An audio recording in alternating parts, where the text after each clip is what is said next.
हम क्या शुरू करने जा रहे हैं चैप्टर मॉलिक्यूलर बेसिस ऑफ। इससे पिछला चैप्टर हम लोग क्या पढ़ लिए थे, principles of inheritance and variation. उसमें हमने क्या समझा था उस चैप्टर में, इसी तरीका से जो कैरेक्टर्स होते हैं वो एक जनरेशन से दूसरे जनरेशन में ट्रांसफर होते हैं। उसके सारे एस्पेक्ट्स को हम लोग समझ गए।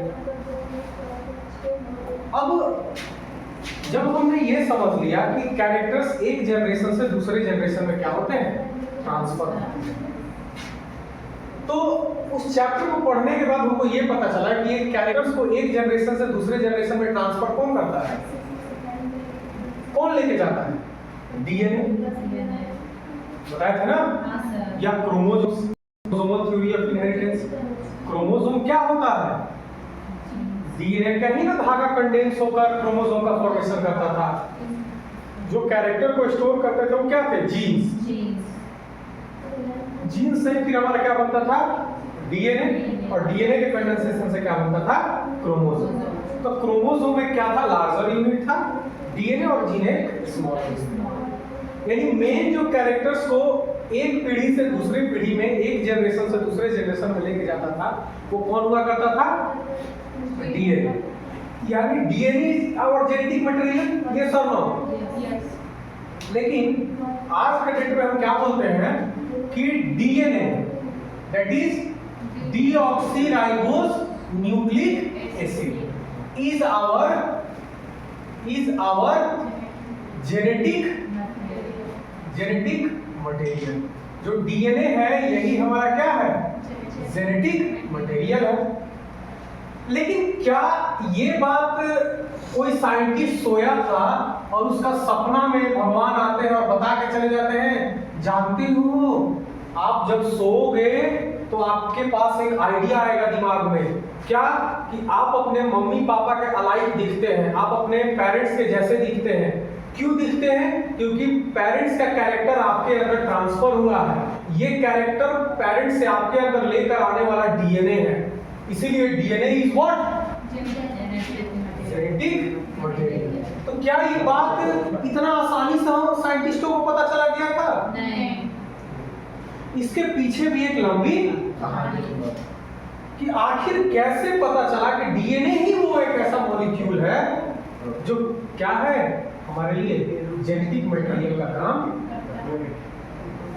तो इस चैप्टर में हम सबसे पहले समझेंगे कि how we can conclude that DNA is a genetic material.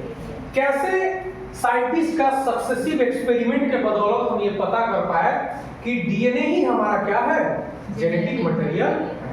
समझ में आया कि नहीं? इस चैप्टर का जब शुरुआत करेंगे तो शुरू में सबसे पहले हमारे सामने दिया है डीएनए का स्ट्रक्चर, लेकिन हम इसको करेंगे सेकेंड क्लास सब। और सेकेंड पार्ट में आपका बुक में दिया हुआ है कि डीएनए एक जेनेटिक मटेरियल है, इसका जितना भी एक्सपेरिमेंट्स है वो पढ़ना है। लेकिन हम लोग सबसे पहले पढ़ेंगे एक्सपेरिमेंट्स को, कि कौन कौन से वो एक्सपेरिमेंट्स थे जिसने हमको ये बताया कि डीएनए ही हमारा क्या है, जेनेटिक। बात समझ गए क्या पढ़ने जा रहे हैं? ठीक है, ओके। तो सबसे पहला एक्सपेरिमेंट जिसने हमको एक आइडिया दिया कि DNA is our what, genetic, तो वो क्या था? ठीक, तो देखो समझते। सबसे पहले 1928 एक साइंटिस्ट थे, क्या थे, साइंटिस्ट थे जिनका नाम क्या था, फ्रेडरिक ग्रिफिथ। क्या नाम था, फ्रेडरिक, स्पेलिंग गलत होगा तो बता देना लोग, ग्रिफिथ। ठीक है, ये एक साइंटिस्ट थे जिन्होंने सबसे पहले एक्सपेरिमेंट किया। किसके ऊपर एक्सपेरिमेंट किया अपना? इन्होंने जो अपना सबसे पहले एक्सपेरिमेंट किया एक बैक्टीरिया के ऊपर किया। किसके ऊपर किया? बैक्टीरिया। अपना एक्सपेरिमेंट किसके ऊपर एक्सपेरिमेंट किया? बैक्टीरिया के ऊपर। जानते हो उस बैक्टीरिया का क्या नाम था? उस बैक्टीरिया का नाम था स्ट्रेप्टोकोकस निमोनी। क्या नाम था? स्ट्रेप्टोकोकस निमोनी, स्पेलिंग गलत होगा अपना, ठीक है। स्ट्रेप्टोकोकस निमोनी, ये एक ऐसा बैक्टीरिया था बेटा, ये एक ऐसा बैक्टीरिया था जो कौन सा डिजीज कॉज करता था,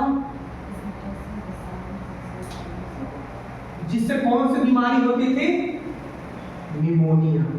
इस क्या होती थी, निमोनिया। तो उन्होंने जो अपना एक्सपेरिमेंट किया वो कौन से बैक्टीरिया को लेकर किया, स्ट्रेप्टोकोकस निमोनी। डीएनए एक जेनेटिक मटेरियल है, इस बात को प्रूव करने के लिए सबसे पहला एक्सपेरिमेंट किसके द्वारा किया गया, फ्रेडरिक ग्रिफिथ ने, जिन्होंने कब किया था, 1928। इन्होंने अपना एक्सपेरिमेंट किसके ऊपर किया, बैक्टीरिया के ऊपर किया। और ये बैक्टीरिया, जिस बैक्टीरिया को लेकर उन्होंने अपना एक एक्सपेरिमेंट किया, उस बैक्टीरिया का क्या नाम था बेटा जी, स्ट्रेप्टोकोकस, वो दिक्कत जिससे कौन सी बीमारी होती थी। उन्होंने अपना एक्सपेरिमेंट करने के दौरान जो ये बैक्टीरिया लिया स्ट्रेप्टोकोकस निमोनी, इसके इन्होंने दो वेरिएंट लिए। कितने वेरिएंट लिए, दो वेरिएंट लिए। एक वेरिएंट जिन्होंने बैक्टीरिया लिया, उसको एक वेरिएंट को कहा गया आर स्ट्रेन, माने इस बैक्टीरिया जो है ये दो फॉर्म्स में पाया जा रहा है, एक आर स्ट्रेन वाला फॉर्म और एक एस स्ट्रेन। दो टाइप का इन्होंने बैक्टीरिया लिया। कितने टाइप का लिया, दो टाइप का बैक्टीरिया। एक आर स्ट्रेन वाला, आर स्ट्रेन इसको क्यों बोलते हैं, आर का मतलब होता है RUGH रफ, और एस का मतलब होता है स्मूथ। तो एक्चुअली क्या था कि जो एस स्ट्रेन वाला बैक्टीरिया था ना, उस बैक्टीरिया का ये अगर सेल वॉल है ना, तो सेल वॉल के चारों तरफ भी एक स्मूथ पॉलीसेकेराइड का कवरिंग पाया जाता था। किसका कवरिंग, पॉलीसेकेराइड का, पॉलीसेकेराइड, इसको म्यूकस, ठीक है, म्यूकस का पॉलीसेकेराइड का एक कवरिंग पाया जाता था। ये कवरिंग की वजह से ये बैक्टीरिया दूर से ही कैसा दिखता था, शाइनी दिखता था, चमकीला दिखता था। समझ में आया ना, इसमें चमक पाया जाता था, समझ में आया ना। लेकिन ये क्या था, ये बैक्टीरिया के पास सिर्फ और सिर्फ सेल वॉल था, इसके चारों तरफ ये पॉलीसेकेराइड का लेयर एक्स्ट्रा नहीं था। समझ में आया कि नहीं आया। इसीलिए इस बैक्टीरिया को क्या कहा जाता था, रफ, और इस बैक्टीरिया को क्या कहा जाता था। अब सवाल ये उठता है कि सर क्या ये जो स्ट्रेप्टोकोकस निमोनी का उन्होंने दोनों फॉर्म लिया था, आर फॉर्म यानी रफ फॉर्म और एस यानी स्मूथ फॉर्म, क्या ये दोनों निमोनिया बीमारी को कॉज करते हैं? आंसर है ये जो है बेटा, इससे बीमारी नहीं होता था, ये पैरासिटिक नेचर का नहीं था, ये नॉन वायरुलेंट था। नॉन वायरुलेंट मतलब ये पैथोजेनिक नेचर का नहीं था। ये जो है ये पैथोजेनिक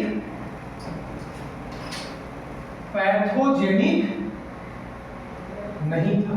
और ये जो था बैक्टीरिया, ये क्या था, पैथोजेनिक। मतलब इस बैक्टीरिया की वजह से डिजीज होता और इसके वजह से डिजीज। चलो समराइज करते हैं। डीएनए हमारा क्या है, जेनेटिक मटेरियल, ये हम जानते हैं। लेकिन क्या आज से 100 साल पहले लोगों को पता था कि डीएनए ही हमारा जेनेटिक मटेरियल है? नहीं। इसके लिए सबसे पहला एक्सपेरिमेंट किसने शुरू किया था?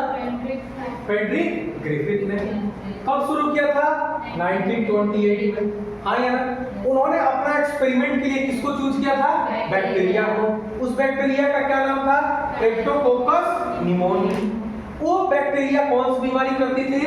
निमोनिया बीमारी। इस बैक्टीरिया के कितने स्ट्रेन, कितने फॉर्म्स को उन्होंने लिया एक्सपेरिमेंट के लिए? दो फॉर्म्स, एक आर यानी रफ फॉर्म वाले को और एक स्मूथ फॉर्म वाले को। ये रफ फॉर्म बैक्टीरिया और स्मूथ फॉर्म बैक्टीरिया जो है, इन दोनों में क्या डिफरेंस होता था? तो इस स्मूथ फॉर्म वाले बैक्टीरिया पे म्यूकस एक पॉलीसेकेराइड का कवरिंग होता था, जिससे ये शाइनी होता था, और इसी वजह से ये क्या होता था, पैथोजेनिक बैक्टीरिया बन जाता था, यानी जिसके अंदर ये जाता उसको डिजीज कॉज करता नहीं होगा, उसको क्या कर देता, खत्म। लेकिन जो आर स्ट्रेन वाला स्ट्रेप्टोकोकस निमोनी बैक्टीरिया था, उसके चारों तरफ में जो शाइनी लेयर है पॉलीसेकेराइड का, वो नहीं मिलता था। इसीलिए ये नॉन वायरुलेंट था, पैथोजेनिक नहीं था। किसी के अगर बॉडी में गलती से चला भी गया तो ये डिजीज कॉज नहीं करता था। और क्या करता था उसको? बीमारी नहीं। समझ में आया? इतनी बातों को चलिए आप लिखिए।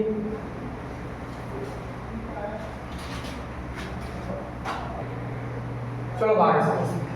यानी समझ गए उन्होंने स्ट्रेप्टोकोकस निमोनिया बैक्टीरिया को लिया था और उसके बाद उन्होंने क्या किया था? माइक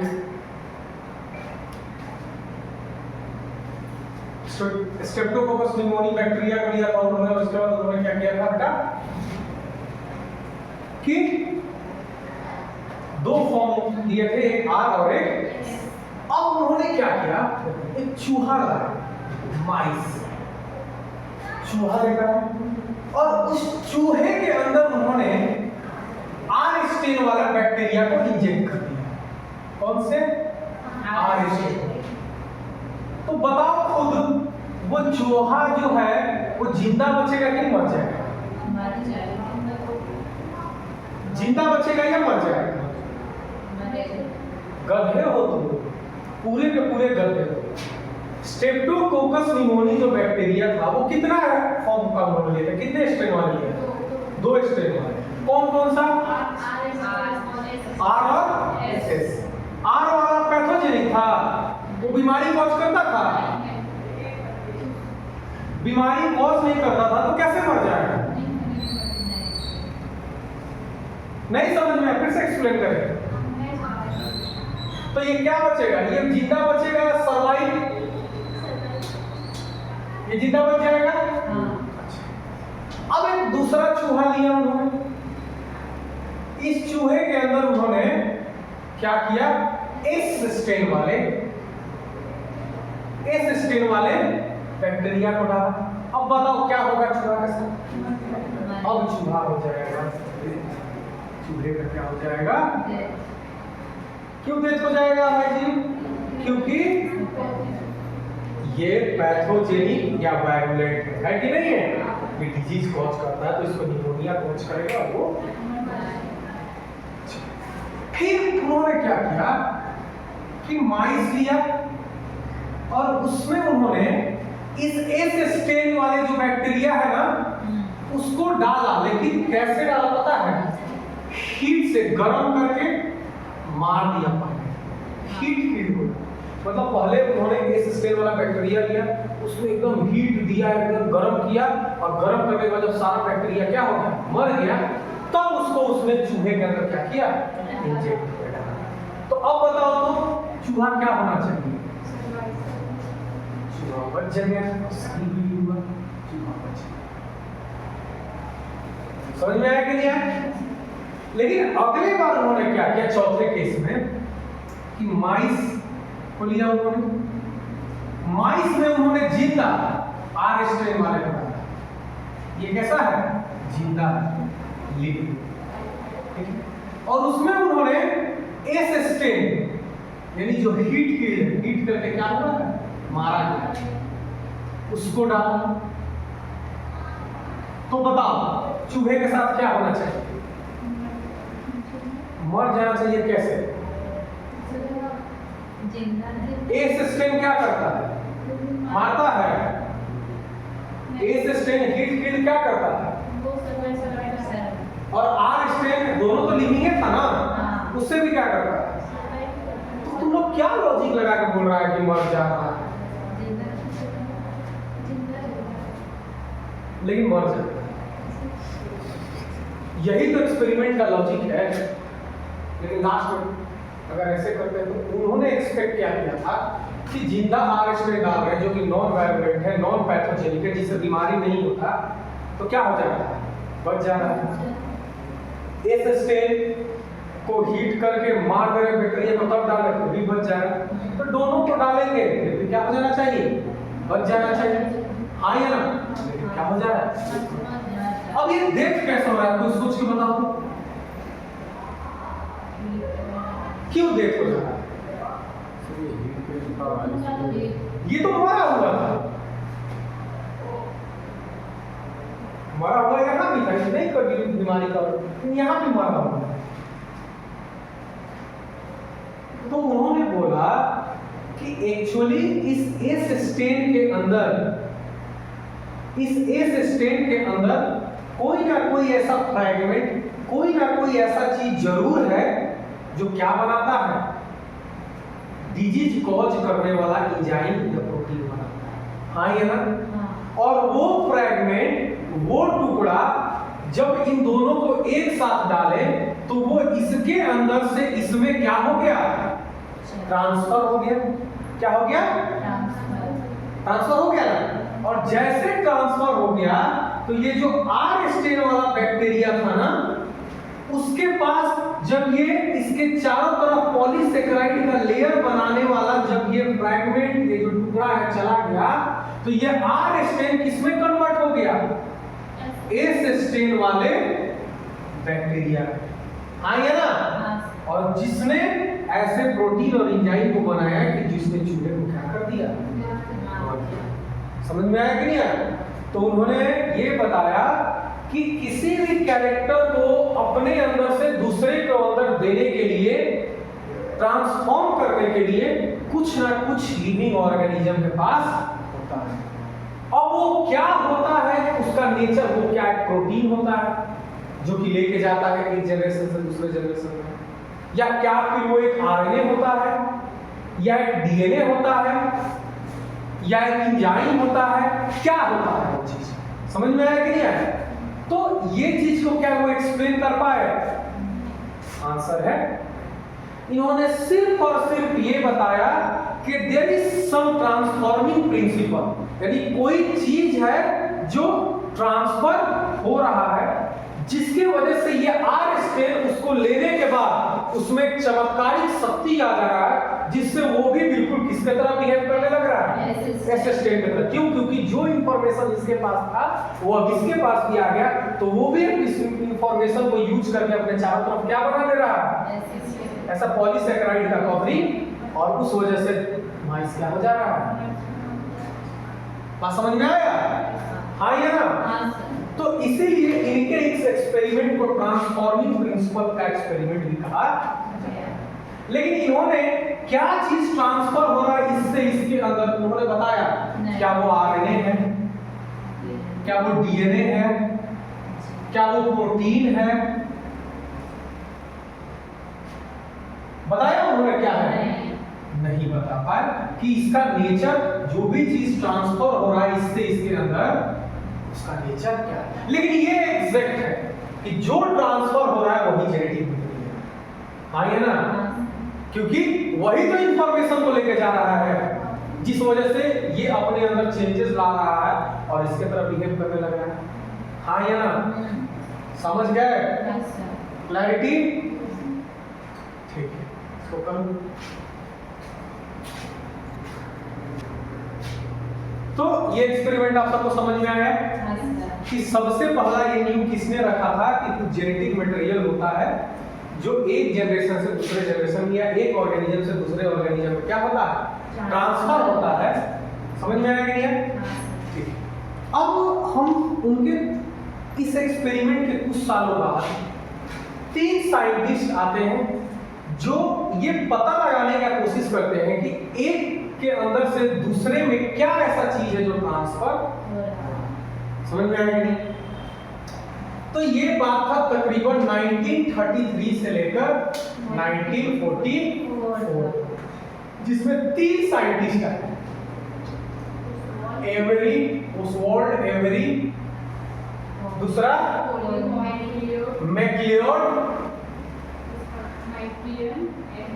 और मैकार्थी।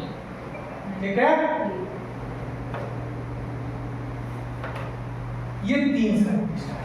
ठीक है, इन्होंने क्या किया कि कोशिश किया ये जानने का कि आखिर ये आरएनए, डीएनए या प्रोटीन, जानते हो उस समय के मैक्सिमम जो साइंटिस्ट थे ना, वो ये माना करते थे ना कि जेनेटिक मटेरियल क्या होता है पता है, प्रोटीन्स। क्योंकि आप जानते हो 90% of the things are made up of protein, enzymes भी प्रोटीन का, हार्मोन्स भी प्रोटीन का, एवरीथिंग। तो सबको लगता था ना कि प्रोटीन ही वो ऐसा सब्सटेंस है जो कैरेक्टर्स को पेरेंट्स से बच्चों में लेकर जाता है। तो इसको दूर करने के लिए, ये चीज चीज का क्लैरिटी पाने के लिए उन्होंने क्या किया, देखो एक टेस्ट ट्यूब, उन्होंने 3 टेस्ट ट्यूब लिया। कितने लिए? 3 टेस्ट ट्यूब। 3 test tube. और तीनों के अंदर देखो उन्होंने क्या रखा, एक, दूसरा, ठीक है, दूसरा विजिबल है ना कैमरे में, ठीक है। आरएनए जिसपे लोगों को ज्यादा प्रायोरिटी था, डीएनए और प्रोटीन, ठीक, क्लियर? तो दिक्कत ये क्या था जानते हो?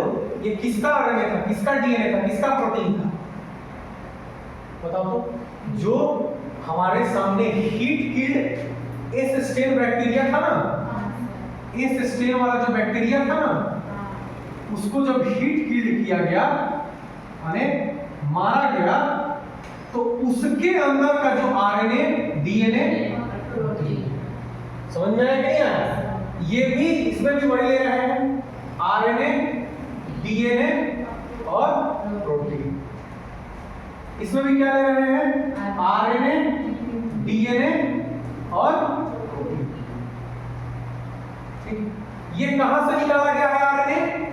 एस स्टेन वाले बैक्टीरिया के अंदर जो डिजीज कॉज करता था, डीएनए भी उसी के अंदर का है और प्रोटीन भी तीनों में उसी के अंदर का है। कि चेक करते हैं कि उसके अंदर का आरएनए की वजह से बीमारी हो रहा है, डीएनए की वजह से हो रहा है कि प्रोटीन। बात समझ में आया कि नहीं आया? अरे हाँ या ना? अब इसमें तीनों में क्या किया गया कि इन तीनों में जो पता है बेटा, इन तीनों के साथ मिला दिया गया एक एंजाइम इसके अंदर, आरएनएज। आरएनएज क्या करता है बेटा? आरएनए को डाइजेस्ट कर देता है। क्या कर देता है? आरएनए को डाइजेस्ट। अब जब ये आरएनएज डालकर इसमें का आरएनए को डाइजेस्ट कर दिया गया, और अब ये बचे हुए क्या चीज, डीएनए और प्रोटीन को जो माइस के अंदर डाला गया ना, जो बचा हुआ चीज था ना, क्या चीज, डीएनए और प्रोटीन इसके अंदर डाला गया, चूहा भी क्या बन गया।